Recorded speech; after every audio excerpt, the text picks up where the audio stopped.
और असम और मिजोरम के बीच जो सीमा विवाद है उसका जो असल सच है ग्राउंड जीरो से हम आप तक पहुंचाएंगे।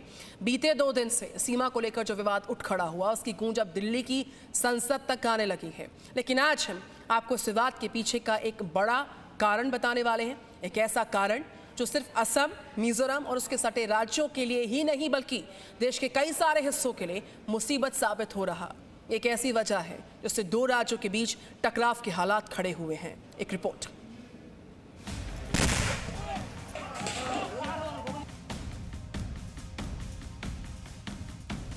क्यों अशांत हुआ पूर्वोत्तर? घुसपैठियों से नाराज मिजो जनजाति।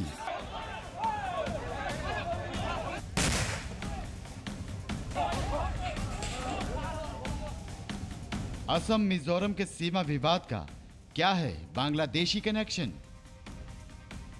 सोमवार को असम मिजोरम की सीमा का यह इलाका अचानक अशांत हो गया। दोनों राज्यों की पुलिस के बीच सीमा को लेकर जो विवाद हुआ उसने सभी को हैरानी में डाल दिया। इस घटना में असम पुलिस के 6 जवान शहीद हो गए। इन जवानों के परिजनों ने मंगलवार को सिलचर में विरोध प्रदर्शन किया। प्रदर्शनकारियों ने घटना पर कार्रवाई के साथ साथ मृतकों के परिवार के एक सदस्य को नौकरी देने और आर्थिक मदद देने की मांग की। पुलिस के जवानों की हत्या के मामले में आज असम के 3 जिलों कछार, हलेकंडी और करीमगंज की बराक घाटी में 12 घंटे के बंद का आह्वान किया गया है। 3 battalion of commando will be deployed in Assam Mizoram border so that 3000 police will be there, but we will not go in their territory. That will be within our territory. We are going to protect our territory. Mizoram राज्य की बात करें तो उनके मुख्यमंत्री ने ये आरोप लगाया है असम पर कि राज्य सरकार जो है यहाँ पर कुछ बांग्लादेशी नागरिकों को इस इलाके में बसाने की कोशिश कर रही है। तो क्या इस पूरे विवाद में बांग्लादेश घुसपैठियों का हाथ हो सकता है? क्योंकि इस इलाके में बांग्लादेशियों और म्यांमार की ओर से घुसपैठ लगातार की जाती है। मिजोरम का 700 किलोमीटर क्षेत्र म्यांमार और बांग्लादेश से भी लगता है। म्यांमार में तख्ता पलट होने के बाद से मिजोरम में वहां से काफी शरणार्थी आ रहे हैं। असम, मिजोरम और पूर्वोत्तर के कई राज्यों की सीमा काल्पनिक है और कई इलाके सिर्फ जंगलों और नदियों के मुताबिक ही बांटे हुए हैं। ऐसे में यह माना जा सकता है कि पूरी समस्या भौगोलिक की बजाय सांस्कृतिक हो सकती है। मिजो आदिवासी ये भी मानते हैं कि असम से सटी सीमा में कई घुसपैठी आकर बस गए हैं, जिससे उनकी संस्कृति को खतरा हो सकता है। घुसपैठ का असर मिजोरम की जनगणना में भी दिख रहा है। 1991 से 2001 के बीच मिजोरम में मुस्लिम आबादी 122% से भी ज्यादा की तेजी से बढ़ी है। 2001 में जब जनगणना हुई तो मुस्लिम आबादी 10,099 थी, जबकि 1991 में यह 1000 भी नहीं थी। फिलहाल ये कुल आबादी का महज 1.3% है। आंकड़े कुछ हद तक यही इशारा करते हैं कि मिजोरम और असम के बीच भड़की साग का मुख्य कारण कहीं न कहीं बांग्लादेश और म्यांमार की ओर से हो रही घुसपैठ है। फिलहाल सिलचर जिले से असम मिजोरम का यह विवाद दिल्ली के संसद तक पहुंच गया है, लेकिन इस विवाद के लिए असम मिजोरम में घुसपैठ के मुद्दे का समाधान बेहद जरूरी हो गया है। शायद इस एक मुद्दे के समाधान से असम मिजोरम के बीच उठा विवाद सुलझ जाए। ब्यूरो रिपोर्ट, जी मीडिया। आइए सीधे ग्राउंड जीरो का रुख करते हैं। हिंसा के सच और आज की सुबह के हालात कैसे हैं उसको बेहतर तरीके से समझते हैं। ग्राउंड जीरो से पूजा मेहता, जी न्यूज़ संवाददाता इस वक्त मेरे साथ लाइव है। पूजा, गुड मॉर्निंग। सीमा पर विवाद, हिंसा के हालात और झड़प के हालात के बाद आज की सुबह की मौजूदा स्थिति कैसी है, तस्वीरों के जरिए साझा करें पूजा मेहता। देखिए निधि, आपको बता दें कि आज बराक वैली में 12 घंटों का बंद बुलाया गया है, क्योंकि जिस तरीके से खूनी हिंसा हुई, 6 असम पुलिस कर्मी मारे गए और एक सिविलियन की भी डेथ हुई है।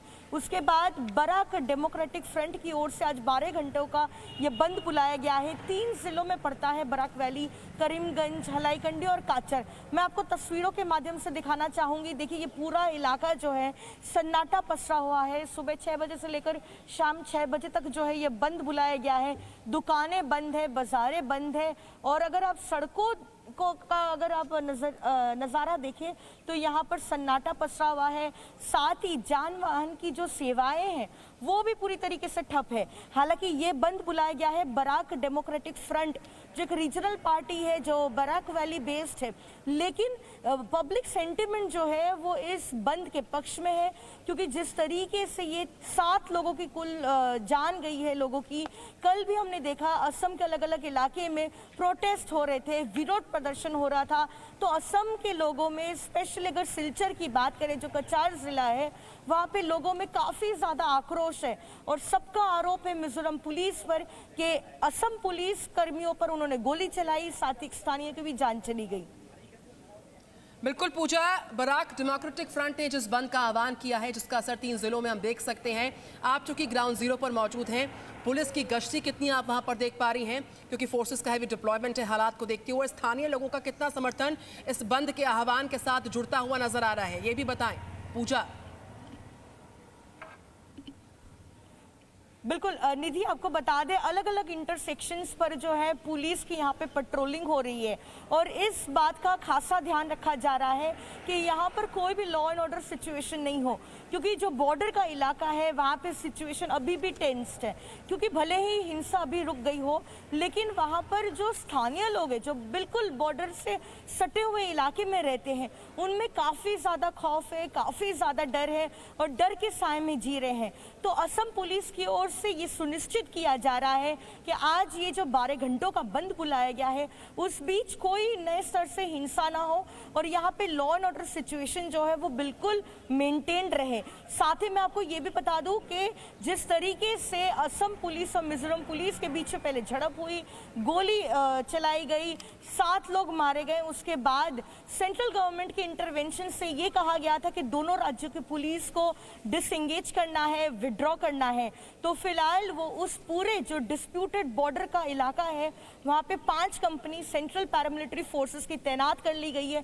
कल ही 5 कंपनी सीआरपीएफ की वहाँ पर पहुँच गई थी, डिप्लॉयमेंट हो गया है वहाँ पर और वो पूरा इलाका जो है उनके जो है सर्वेलेंस में रहेगा और वो पूरे इलाके में फिलहाल सीआरपीएफ तैनात रहेंगी। बिल्कुल, चूंकि इसकी गूंज संसद तक भी पहुंची, इस सीमा विवाद को लेकर जो हालात उत्पन्न हुए, अपने पुलिस जाबाजों को भी हमने खो दिया इस पूरी हिंसा में।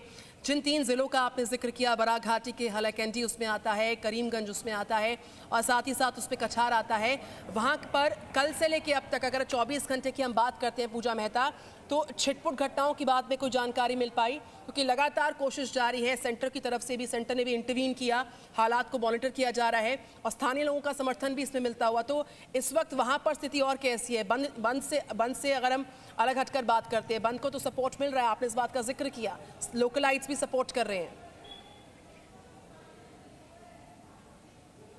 बिल्कुल निधि, आपको बता दें राज्य सरकार की ओर से 3 दिनों का मॉर्निंग अनाउंस किया गया है, शोक पालन किया जाएगा अगले 3 दिनों तक और कोई भी एंटरटेनमेंट प्रोग्राम्स राज्य सरकार जो है वो नहीं मनाएंगी। और साथ ही जितने भी गवर्नमेंट ऑफिसेज है, सचिवालय है, हाफ मास्ट पर जो है नेशनल फ्लैग फ्लाई करेगा। लेकिन उसके अलावा अगर हम बात करें तो यहाँ पर टेंशन इतना ज़्यादा है बॉर्डर में, तो इसलिए राज्य सरकार जो है वो कोई भी चांस लेना नहीं चाहती है।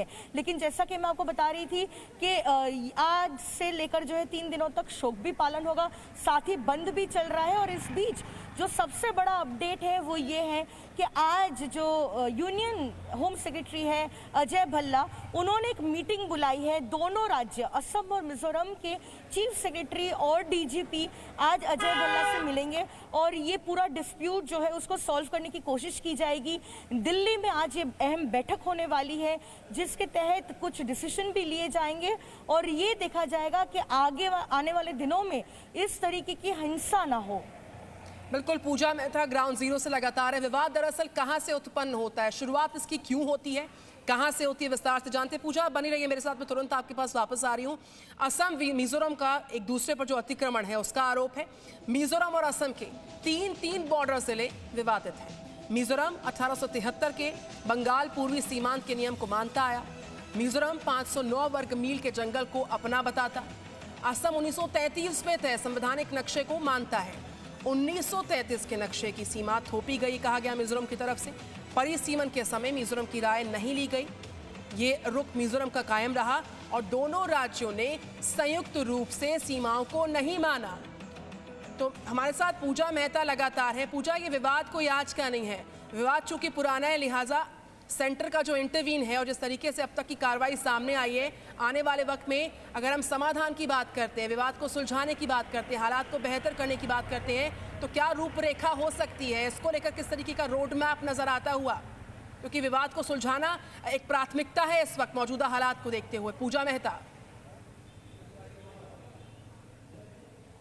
बिल्कुल निधि, लेकिन एक बात साफ है कि बिना सेंटर की इंटरवेंशन ये सीमा विवाद जो है असम और मिजोरम के बीच ये सॉल्व होने वाला नहीं है, क्योंकि लगभग जो है असम की 165 किलोमीटर लंबी सीमा जो है वो मिजोरम से लगी हुई है।